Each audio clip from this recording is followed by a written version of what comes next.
I need to tell you, I'm so sorry. I said a bad word. And had I not have been putting her to bed last night, I don't think she'd have told me. Love Lil for some reason. I haven't drunk a bottle since this, actually. As soon as it hit my mouth, I knew what it was. I'm like, I don't know what he does. I'm like, dry yourself in the shower. Are you going to play golf, or are you going to go and see your mates? Are you going to go up to London? Yeah, I play golf once a month if I'm lucky.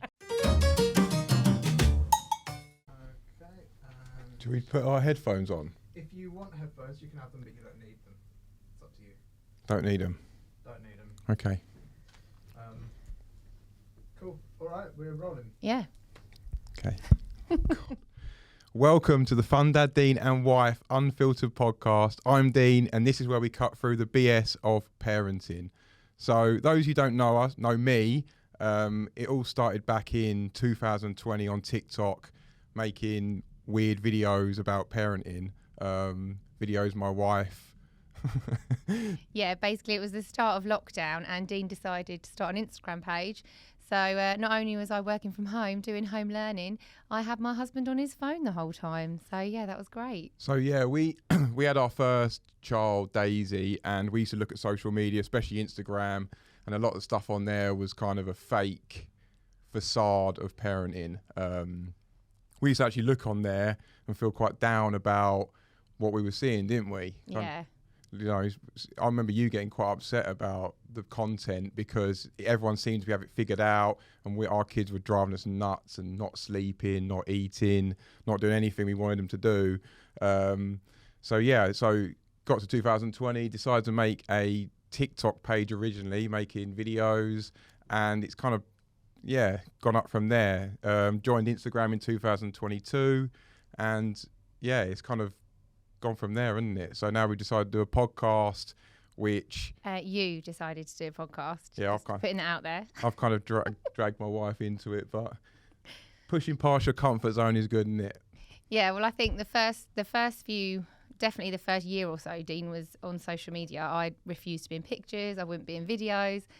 And then I remember once I decided to pluck up the courage to be in one of Dean's videos. And I'll never forget, somebody commented saying, I thought that was your mum. And needless to say, I didn't appear in another video for a while because the trolls Felt out bad for my mum, to be honest. Thanks. The trolls out there, I think it's definitely something that, it took me a very long time. I would not be on Dean's page for a while. But here I am now, got my own page and on a podcast with you. So thanks, babe. Yeah, so me and my wife have got a code word for when I step out of line, because basically, well, I haven't done it for a while, have I? But when we go out, sometimes No. Where this started is Dean and I used to go out with friends, family, my grandparents, anybody, and he has absolutely zero filter on his mouth. He will say what he thinks, when he thinks, crude, like whatever. And very soon on into our relationship, I was thinking, my God, like I'd be looking at him and he'd just carry on. And you know, like you give them the death stare, and the death stare should be enough for them to shut the fuck up. But no, not him. I'd be giving him the death stare and he'd be carrying on. So we'd go out on nights out and I'd say to him, right, we're having a code word. And basically, if I say maracas to Dean, that is, you need to shut up now. Like right now, or I'm going to explode. but it's not just shut up now. It's you're going to shut up now, and then I'm going to tell you about it later. Because it basically means I'm not going to have a go at you now in front of people, but you're going to hear about it later. So when I hear that word, it sends fear down my spine, because I know later on I'm in trouble. Yes, I'm hoping that we're not going to have to crack out a maracas today. How are you feeling about being on social media now? Mainly really good, actually. I don't necessarily think I wish I did it sooner, because I did it at the right time for me, with a lot of nagging from you. No, hang on a minute. No. I think it was last July in the caravan, because we spend 6 weeks a year down at the caravan. 6 weeks a year down the caravan. And my wife came up to me and said, I think I'm going to start a page on Instagram. I was like, whoa. Where did that come from? Because I've kind of hinted in the past to say that it might be a good idea, whatever. She said, I'm going to call it Fun Dad, Dean Wife. And to be honest, I tried to talk you out of that name because I was like, why don't you have your sort of own identity? And then, yeah, you started it a couple of months later and you love it.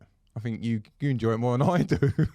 I don't know if I put it quite like that, because, you know, there are some pretty nasty people out there as well. And surprisingly, a lot of these people that, you know, do send horrible messages are parents. And that's probably what shocks me the most. The fact that there are other people bringing up children, you know, trying to teach their children the right from wrong and how to behave in society. And they are sending messages like just absolutely. Why don't you read a couple? trolling. Why don't you read a few of yours out? Because don't know what it is, but a couple of your videos have got a lot of attention and a lot of bad comments. A couple of mine have, which we'll go into in a minute, but one of your early ones, especially about a bath mat, which we were quite shocked about. Yeah. So basically, when Dean gets out the shower, the floor always looks like an absolute swimming pool. I'm like, I don't know what he does. I'm like, dry yourself in the shower. But clearly he can't. Anyway, so I just made this jokey video about me getting out the shower, and then I was like drying my feet or whatever. And to be honest with you, I hadn't shaved my legs. So, and it was winter, so I hadn't had a pedicure. So all I was doing with the towel was trying to hide my feet. The point of the video was when Dean gets out the shower, splash, there's water everywhere. And oh my God, the messages that I got about this bath mat and the way I was drying my feet and the state of my bathroom, and they were just insane. So I mean, the bath mat was a bit harsh, but the bathroom maybe not. Well, you could always clean it, Dean. So yeah, but I mean, recently I did one about having a day off. So I'd been working full time for about 5 months, which I haven't done in a very long time. And yeah, I did a video about my day off, like, because Dean always comes in and he says to me, oh, how's your day off? And I was thinking, day off? Like, have you seen this kind of stuff I've done today? And it's basically like, you know, that mum life, everything I've done today. And I just made a video about it being like, when is my day off going to be? And yeah, there were some pretty nice comments, weren't there? Do you want to read some out? If the mother of my children resorted to moaning on the internet about her life choices, all because I'd asked her to how her day was, I'd take the kids and scarp her. No one needs that headache. So that was really nice. Also, women complain about work and women complain about being at home. That's life. Get over it. Yeah, so... I think your point of the video was basically when I have a day off, it is more of a day off, maybe. Oh, he's going to play golf. You're going to play golf, or you're going to go and see your mates, or you're going to go up to London. Yeah, play golf once a month if I'm lucky.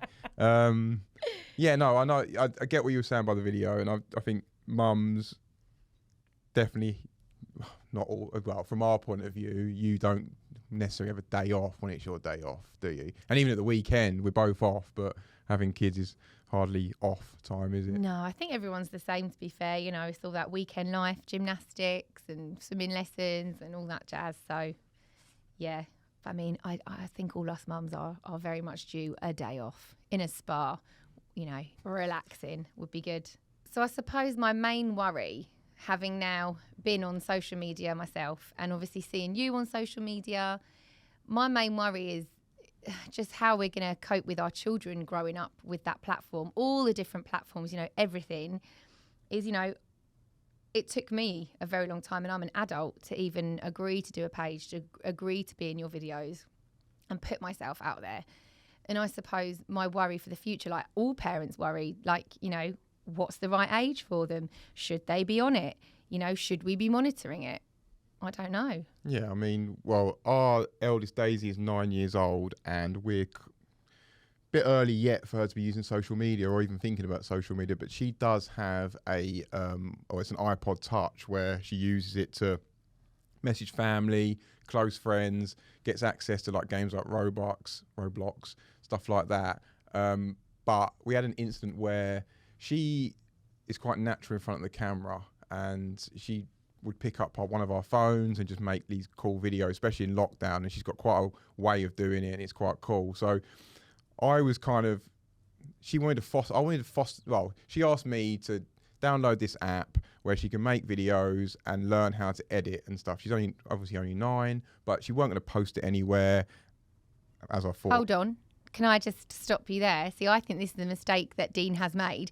Downloading it at the time, I remember I was like, absolutely not. She is not having that. And you were so encouraged and like, oh no, it's really good. She can make these videos and be confident on the screen. And, Hold like, on, be a we need creator. to talk about what that is. That is CapCut, and basically it's a video editing app that's linked to social media. But at the time, I just thought that she had access to making videos, and she didn't have access to actually publish the videos, but she did have access to what other people were publishing.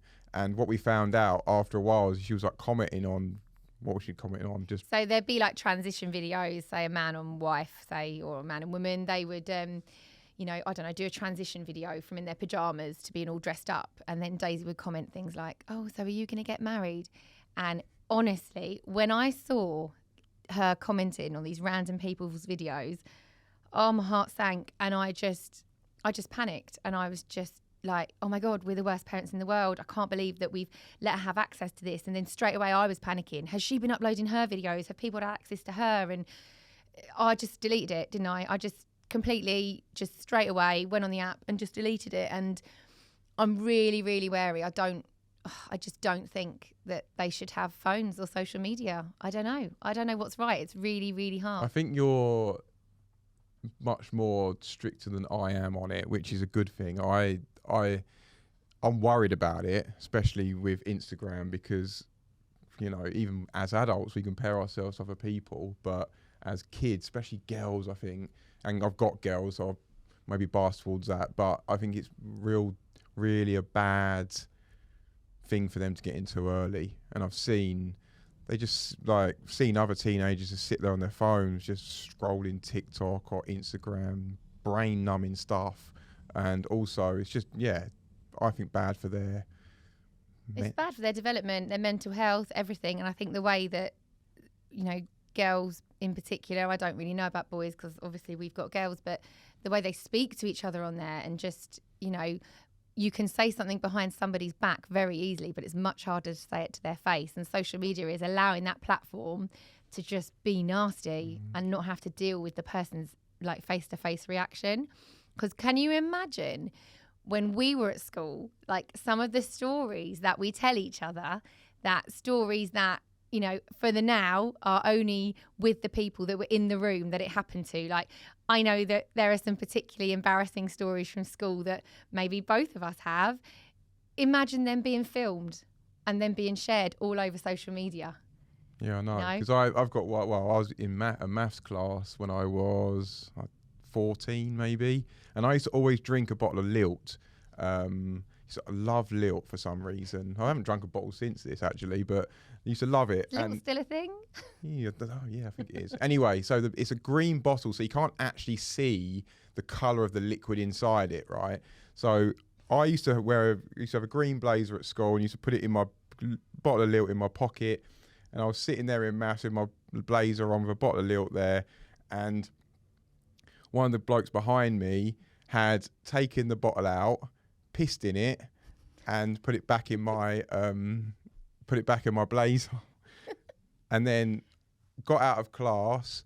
And I thought, oh God, I thought to myself, God, I thought I'd finish that, to be honest, because there's only a little bit left. I thought I'd finish that, but I was like quite glad that it was like half full, because thinking I was thirsty. And as soon as it hit my mouth, I knew what it was. But the point is, could you imagine if that had happened to me? Like, it was bad enough for me then, because I used to be the incident, drinking his piss, wasn't actually that bad compared to the aftermath of what I was experiencing. Like, everyone used to call me piss drinker. I got known. I know I got known as the piss drinker for like a bit. But imagine, like, that obviously went away after a while. Yeah, no, if you had it on WhatsApp or they were filming it and all that on school, that is you're getting into different territory at that point, aren't you? And massive worry. I just hope we send our kids to a school where they're not pissing each other's bottles. That'd be handy. Well, I think a lot of schools are actually banning mobile phones now, so you have to like give them in on entry or something. I don't know. I need to go and look into that and have a look. But I'm sure that schools are actually banning mobile phones, and I'm all for it. So I'm actually a teacher, and not in secondary. Definitely couldn't do secondary. Really not looking forward to the girls becoming teenagers. I'll take the little children any day. But so I'm currently teaching reception, and I'm just dreading that whole social media age, you know, like I'm so used to having little children at home and teaching children in school. So I'm not looking forward to it. But The problem is we pretty much run our lives off our phone. I mean, and our kids will see us on our phone all the, like I try my, like if one of my daughters comes up to me, I do try and they say, Daddy, I do try my real, I say try my best is the wrong thing, but I do try and say, look, put my phone down and try and give them attention. Not always if I'm doing something for work or whatever, but I do try and do that. And they see that constantly. And then when we like, you can't have a phone, it's a bit... I don't think it's a double standard though. I didn't have a phone until I was 14. Not at this age, no. But when they get to like that age where it's debatable whether they should have one, like because people have got different opinions on it. I did a poll on Instagram a little while ago, and the range of ages that people thought it was okay for people to have a phone was mad. Like some people were saying 8, and some people would say 16.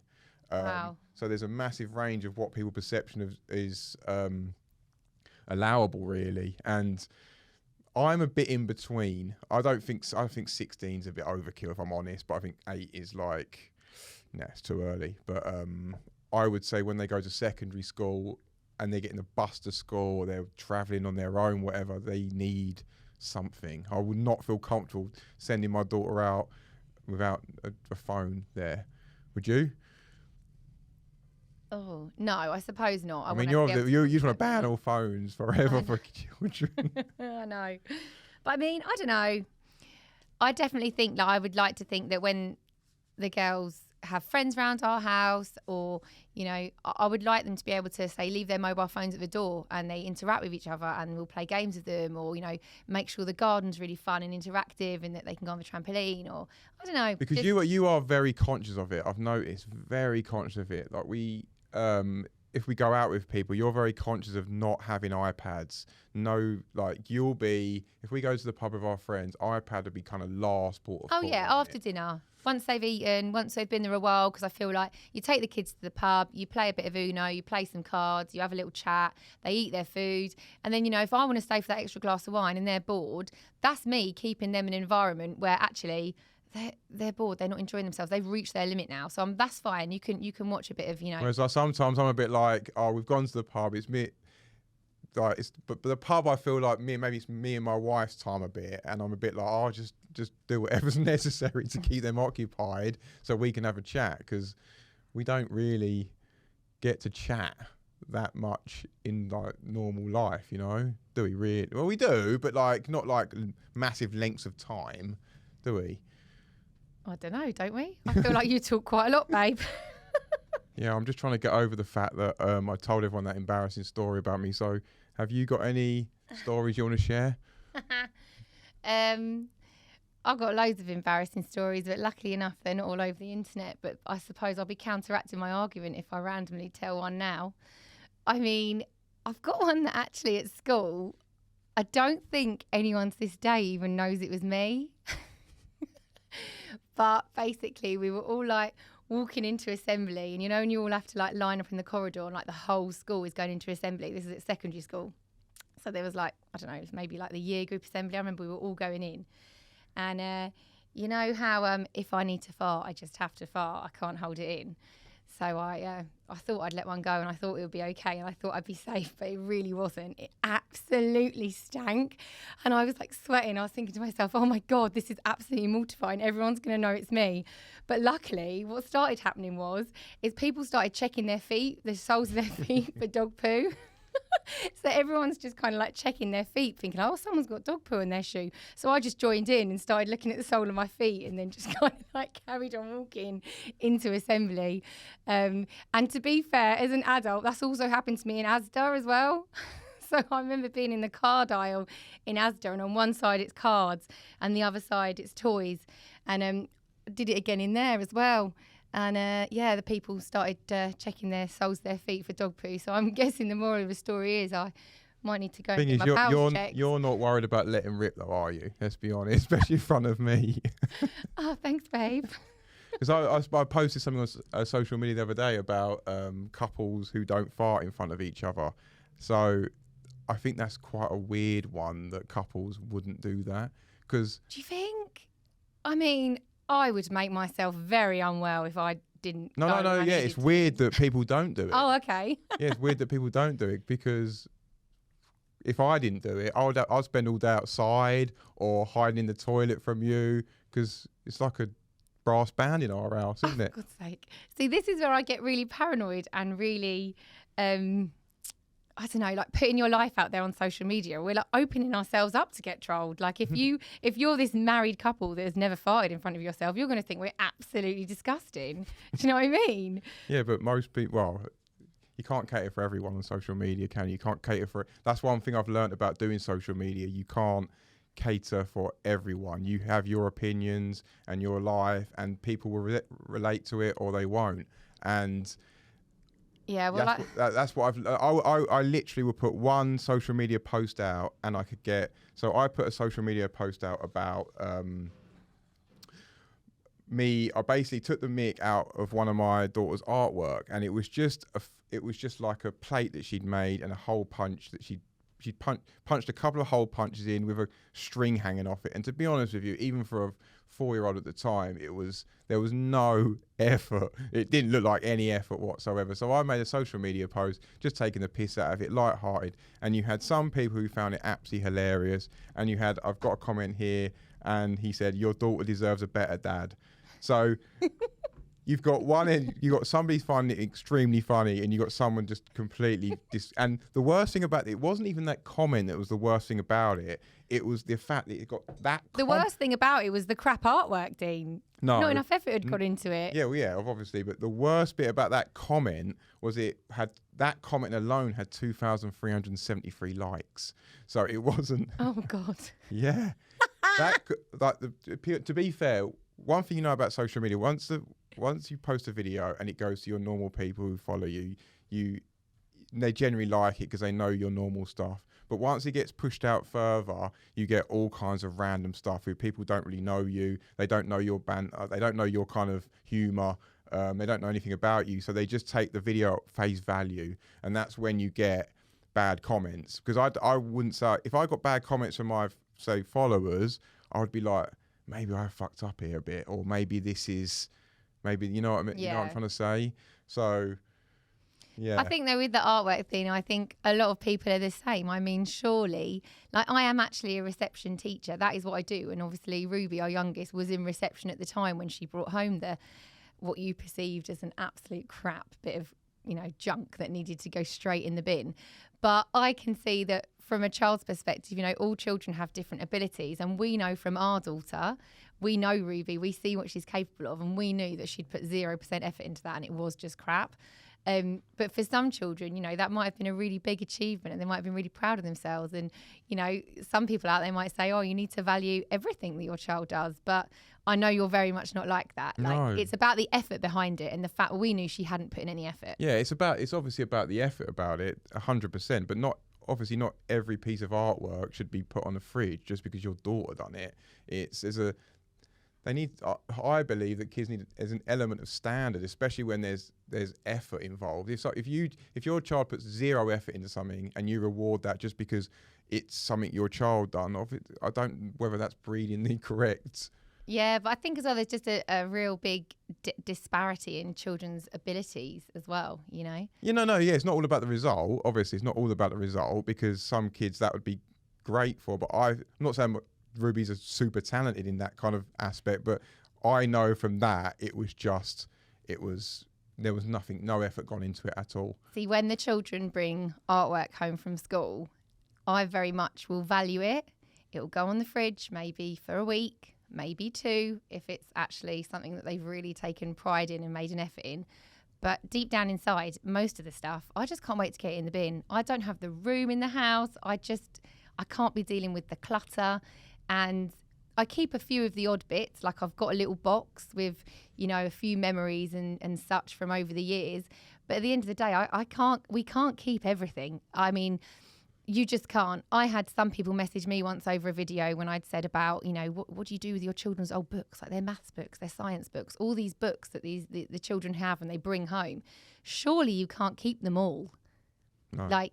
And do they want them all? Like, what are you going to do? Oh, your child turns 18 and they move out, or, well, not 18 anymore, not around here where we live. But, you know, like when your child finally moves out, do they want these boxes full of books from when they were in primary school? I just think no. From my point of view, from our kids, you just, if they bring back or do something at home that they're quite proud of, as long as you show interest in it, and maybe if it's really good, keep it on the fridge for a couple of minutes. All right, Dean, that's a bit harsh. A few days, then they don't care either. They don't. Like I've never thrown anything away, and Daisy or Ruby have said, "Oh, gone mad about me doing that," because they haven't. One thing, I don't do it in front of their face, so they wouldn't see, and they don't even notice. So they're just on to the next thing, aren't they? Oh yeah, definitely. And they're very creative as well. I feel like they're doing a lot. We definitely couldn't keep anything. I mean, there might be people out there with lofts full of old books and old bits of artwork and stuff, but personally, it's a fire hazard as far as I'm concerned. It's just extra paper that will burn. So we're kind of, I post on, so our kids are 5 and 9, so I feel like, for me personally, stress levels are, they're not, it's not easy, is it? But they are down from when they were baby and toddlers. There's no doubt about that. Yeah, but I think as well, you have to think about the fact that everyone's scenarios and everyone's case is different. Because I remember with Daisy, I went back to work full time when she was 7 months old. I mean, that just already, to me, lends itself to stress. And we didn't have like a consistent childcare. It wasn't like we had the same nursery or the same person every day. You know, it was my mum, your mum, a nanny.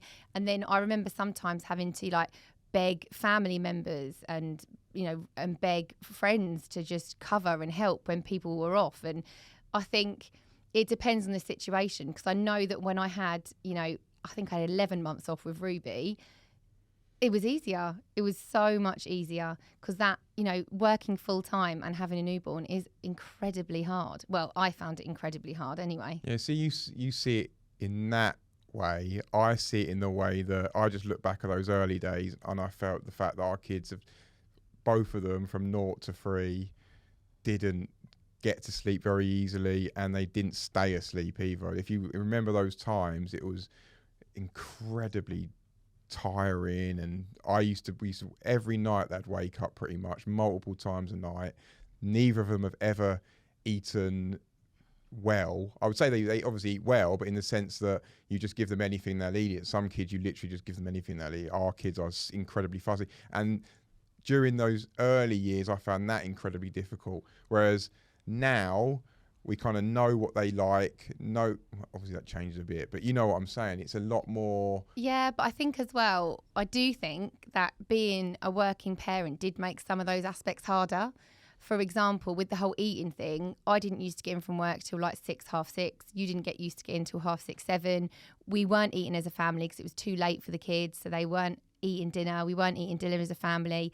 And then also the whole sleep thing, like, well, we had work the next day, so we would just let them in our bed. You know, Daisy, we'd let her in our bed because it was just, you know what, we just need to get some sleep. I've got work tomorrow, and it might, you know, we need to do that. But then I remember it being a half term, and obviously being a teacher, I got the half terms off. And I remember I was pregnant with Ruby, and I was like, I just can't have Daisy coming in our bed anymore every night, because I don't sleep well anyway, let alone with, you know, a 3-year-old kicking you in the back all night. But, you know, I don't know if you remember, but that half term, the first night, I put her back into her bed, and I was like, Mummy loves you. You need to sleep in your bed. Back to bed. 10 minutes later, she was out. And I remember that first night, we continued that for hours, and I did not give up. I kept putting her back in her bed. And I remember you saying you said it about 5:30 in the morning. You were like, oh, just let her in. And I was like, no, we can't. Like, I've not come this far now to give up. And then I did it the second night, and it was slightly less. And I did it the third night, and it was slightly less. And I remember by the end of half term, I could not believe it. By the end of half term, she didn't even bother trying to get back into our bed because I'd kept it up and I hadn't given up. And I do wonder what life would have been like had I have done that earlier, because she was 4 at that point. Yeah, because a little while on social media, I posted about sleep. We had some help sleep training with Ruby, and I'm a big advocate of it. I think I think if I went back again, I would get both my kids sleep trained very early on. And this is not the sense that people think, oh, you just let them scream out and leave them on their own. No, there's a controlled way that we were taught how to do it, and that's one thing I would 100% do again if I could, because the lack of sleep in those early years is what makes it everything more difficult. It does, because kids during the day are hard enough anyway, but with no sleep,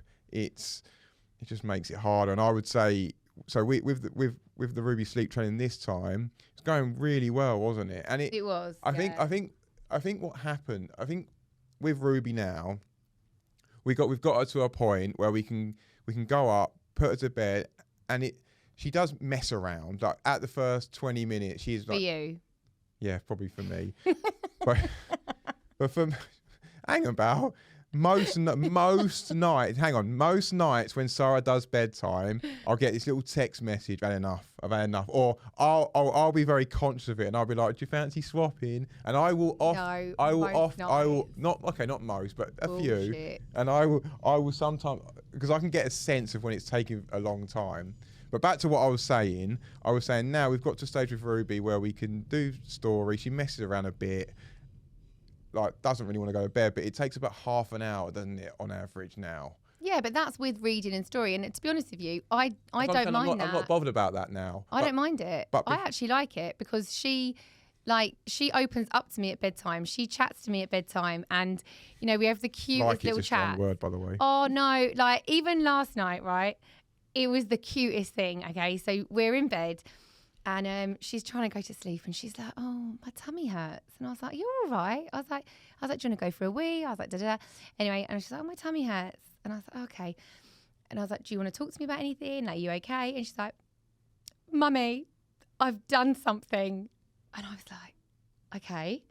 Well, do you want to tell me what it is?" And she was like, "No." And then she kind of rolls over in the bed, and she'd obviously been thinking about this, and it had been brewing, because she said last year I did this, but I knew it wasn't last year. So basically anything that Ruby that's happened in the past, she doesn't understand when the past is. So I think it must have been sometime this week, because it was still very fresh and very new. And she's going to me, Mummy, I've done something, and I need to tell you, but I don't want you to be cross. I've done something. And I was thinking, oh God, what's she done? I said, well, if you tell me, I'm not going to be cross, right? Because I do think that if you've said to the child, "Tell me," and I won't be cross, you can't really lose unless they've literally burnt a house down or something ridiculous. Yeah, if it's something that you'd probably normally tell them off for, if they, you know what I'm trying to say. Yeah. And anyway, and she said to me, she went, "Oh, Mummy, I feel really bad. I need to tell you. I'm so sorry. I said a bad word." And she's like crying, and I was thinking, "Oh my God, what has she said? Oh no, poor Ruby, what has she done?" Anyway, the story basically goes on, and it took her about 40 minutes in the end to actually admit what she'd done. And she'd said shit in school, basically, and some other kids in the class. I honestly have no idea where she gets that from. You. And I kind of said to her, like, "Oh, well," she went, "Is it a bad word? Is it a really bad word?" And I was like, "Oh, well, Ruby, it definitely is something that you shouldn't be saying." And anyway, she was sobbing. She was so upset, and I had to cut her. I was like, "Oh, don't worry, Ruby. Like, it's okay. Like, you've told us now, it's okay." She made me this morning go up to the teacher, and she made me tell the teacher what she had done, because she was so nervous about someone else in the class like grassing her up first. She just wanted to get out of the way. Had I not have been putting her to bed last night, I don't think she'd have told me that. If we were the parents that just dumped her in her room and said night night and then wandered off downstairs, we wouldn't have had that. Bedtime for our girls is definitely an opportunity where we chat, where they tell us things. Yeah, so back to what I was saying. Yeah, back to what I was saying before that. I was saying that now that's fine. So with the sleep training, if we just put them in and they went to sleep now, yeah, that's good. But I think now we've got it kind of in the middle ground where it's taking half hour. It's not going to completely destroy our evening. It's not taking 2 hours that it used to take. Because if you remember back in those early days, with both of them, we've had problems where, I'm telling you now, hours. And especially, I remember when Sarah went out with the girls, she was better at having them on her own back then. But if Sarah went out, I used to be incredibly nervous about, especially Ruby, doing bedtime, because it used to sometimes I'd start it at 7 o'clock and she wouldn't be asleep even but 10. And I used to think, Sarah, if I had Sarah there with me, you can kind of rotate, or at least you've got someone to bounce off when it's that bad. But when I was on my own, and you didn't go often, but I just remember those times. It's just like, it was like, she could be up all night here. Like, she's in fact, she's actually getting more wired because... yeah, they do. They get overtired. Yeah. That is a thing. Like, you can get overtired. Oh, talking about that now, the overtired stage used to be so bad. I used to think, like, now that's what I'm talking about. This is what I'm talking about when I said about on social media about the golden years now. When they're 5 and 9, you don't have to really worry about that too much. Do they? They don't get overtired. They're more regulated. Whereas when they're in that toddler baby stage, you've got to go, well, I can't, if we go out for like with our friends, we've got to be back here because otherwise she'll be overtired. Then she won't get to sleep here. When they get to sort of these ages now, you go out with your friends, you just put them to bed an hour later. They don't get overtired. They just go to sleep and they'll just sleep in. And this is what I mean when I'm saying it's a lot less stressful now. It's hard it's still the work every day. You still have to do it every day, and it's still a grind getting it, but in terms of the actual stress levels of the parents, I feel it a lot less. But also I think that is a mixture of me now being part-time as well. Like, I do think that, like, for me, going full-time was really, really difficult for us as a family, especially when, I'm leaving the house at 7:15, 7 o'clock in the morning, and then I'm not getting in some days till 6, half 6, 7. And now we're just feeding our kids beans on toast with no food, no money. much easier. Yeah, but I'd sacrifice the money any day to be part-time and have these times with my kids, because I'm never going to get them back. We're never going to get these years back. And, I'd rather have crap makeup, and all my makeup is, non-branded stuff. I'd rather live in the same pair of black leggings that I wear day in, day out, every day. I don't care. Like, I literally look at, say, a top in New Look, and it's like £18, and I don't know if I can buy myself that. Oh, it's £18. I don't think I can buy myself that, And then, Book Day, how much would you be spending on their costumes the other day? Yeah, I know. Do you know what I mean? Like, it's just, I think as a parent, you make sacrifices, and I don't care. I'd rather be part-time, live in the same clothes, not get my hair done, got massive roots. I'd rather do that and have the time with my kids. I'm just not vain enough. No. Just don't care. No. But, yeah, I've got one pair of jeans that I wear pretty much every day. You wear them. I mean, they've got you wear your jeans until there's a hole in the crotch. So I used to really wear tight jeans, so I used to get holes more often, so I used to replace them more. But now I've gone for a bit of a baggier style, so I don't get the holes in that area. But I usually literally wear these jeans until I get a hole in them. The trainers, I'll have one pair of trainers and I'll wear them until the soles are falling off. Or I have one pair of shoes and exactly the same. I do quite like mixing my jumpers and hoodies and that, but I don't buy clothes, do I? No, but that's what I mean. I think everyone's got their different things that they want to spend money on, and if we can manage with me being part-time, I would just take that any day. I would love. I don't get me wrong. I love buying a nice top. Or I understand if people want to spend their money on it, that have money for that. That's awesome. So yeah, I don't know. I just think as well. I think with the age that we are living in now, and most people do have to work, the cost of living crisis and everything, we just got to be grateful for all those little, the little small wins. The fact that I can be part-time, because I genuinely worry for the sanity of both of us, and I worry for our children if we were both full-time, because for us the model of our working hours meant that we wouldn't really see them in the week. And also,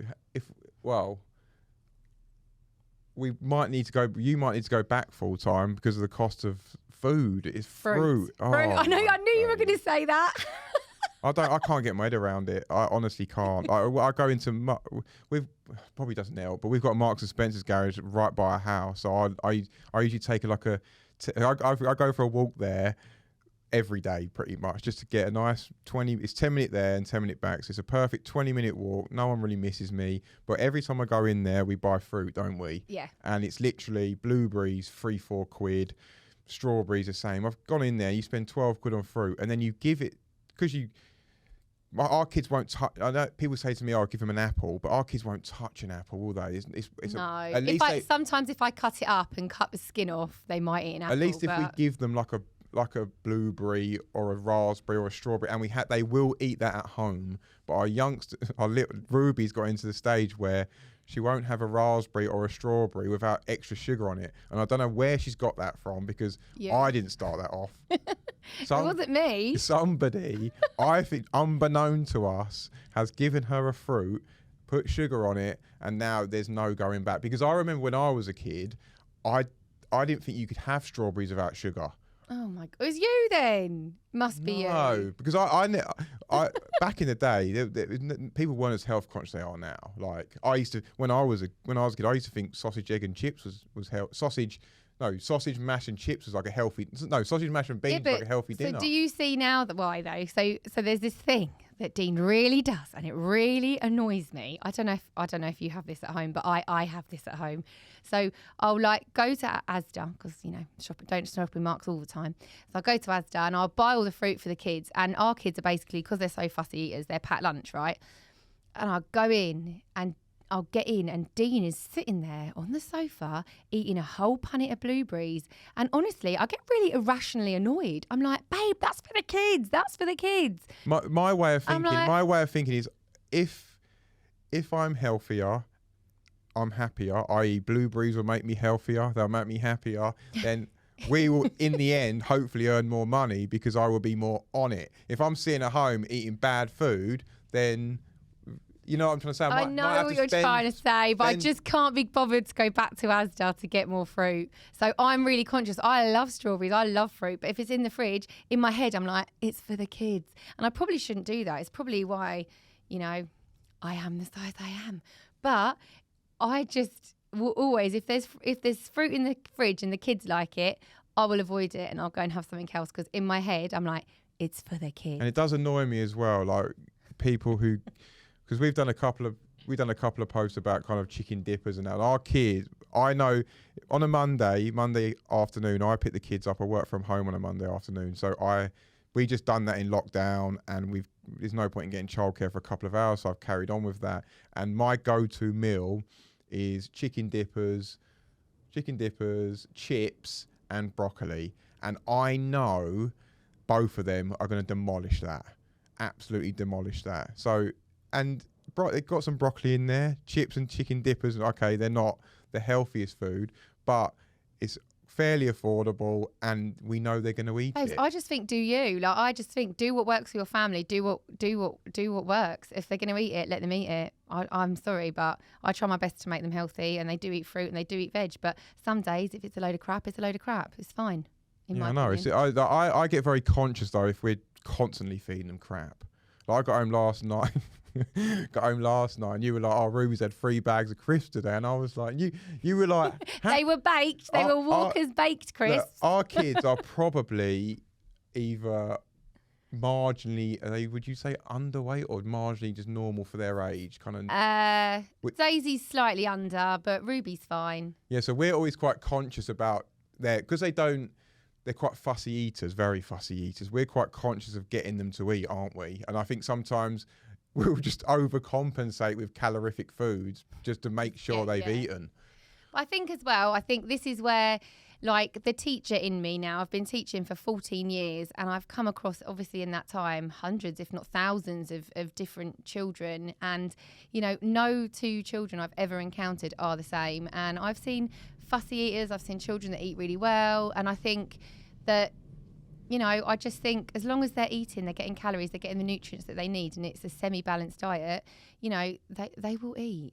And I think I've just got to keep that in the back of my mind. I think this is where social media can be good and bad. There's so much information on social media, especially around diet and kids' diet and all this kind of stuff. Don't name any names, but there's some people that polarize you so much that make you feel so bad about giving your kid a chicken nugget. And as if you're taking years off their life because you've given them a fish finger or whatever. And this is the problem with today's society. There's so much people trying to get your attention on social media that they just give you polarized information to get it. And it does work. Don't get me wrong, it does work. And it scaremongers people. But I feel like it's giving parents and people in general. Don't eat this. This is shit. Why are you feeding your kids this? This is shit. Oh, well, if you tasted it, it tastes really fucking nice. This Let me have the donut. Well, there's plenty. There's lots of. I think this is the problem. You just need. Yeah, this is the problem with a bit of social media. That back in the day, parents would kind of know what's healthy. They would look. My mum and dad didn't. They knew what was healthy. They knew fruit and veg and all this was healthy. Obviously, didn't they? You not think your mum and dad thought that? Absolutely, get your 5 a day. Yeah. They all knew that information, and we're all trying to make each other we're trying to make everyone healthier. But there's so much information out there that just scares parents and scares people. I was brought up on turkey Twizzlers. I'm pretty sure they're banned now. Are they banned? Yeah, I would. Well, Twizzlers? I mean, your dad likes pie in a tin, doesn't he? Oh, he loves a pie in a tin. Oh, yeah. Loves a pie in a tin. I used to think that was normal when I was a kid. And then I kind of like grew up and I think I met you and you saw my dad have a pie in a tin and you were like, no, what is that? I looked at it and I was like, no. Like my dad wasn't the help, but my dad, he used to love liver, bacon, chips. Oh, when I used to get home and he was cooking that liver, I'd be like, oh no. I've been. No, I'm not being funny. Like what are we now? I'm 36. 37, nearly 38. And I grew up on turkey Twizzlers. Do you remember fries to go? And you used to put them in the little pack and you put them in the microwave, like the little fries to go. Yeah, we had them. Or microchips as well. Like, yeah. I grew up on absolute crap. Sponge puddings in a tin, like all that kind of stuff. Yeah. I'm still, Still here. Yeah. And I'd say my kids are healthier than that. So I'm like, it's fine. Exactly. So, and yeah, exactly. Right, well, just so you know, Dean, this entire podcast, because obviously Dean is Dean and he is not the mental load parent, which I'm not going to bring up now because I know that's a very touchy subject with Dean being the mental load. But Dean has actually booked this recording and I have to pick the kids up. We are in London and I have to pick the kids up in an hour and 20 minutes. So I'm trying to put my head in the game for this, our very first podcast session. But all I can think about is getting the train back to go and pick the kids up on time. So I'm going to love you and leave you. Thanks for listening. Yeah. Very, very first time giving it a go. Not going to lie, I was particularly nervous about this because I do feel like as a teacher, I've always wanted to steer well clear of everything Dean does on social media because I don't want to get judged by the parents or, senior leaders at my school or anybody like that. But I've decided now that I'm going to be really brave and I'm not just a teacher. I'm also a parent and I'm a wife and just wanted to share the journey because so many of you have been so lovely, like chatting to us and just being real. No more of this fake shit putting on Instagram that, my kids sleep 7 till 7 and they eat everything and they're just so perfect. Well, some do. Some might do. You very well might do. But our kids aren't perfect. And if your kids aren't perfect, then, we're the parents for you. So we're going to try and bring out a new episode every 2 weeks. Originally it was a month, but I was like, no. We need to do more than that. So every 2 weeks, aren't we, babe? Yeah, I'll give it a go. Thank you for listening.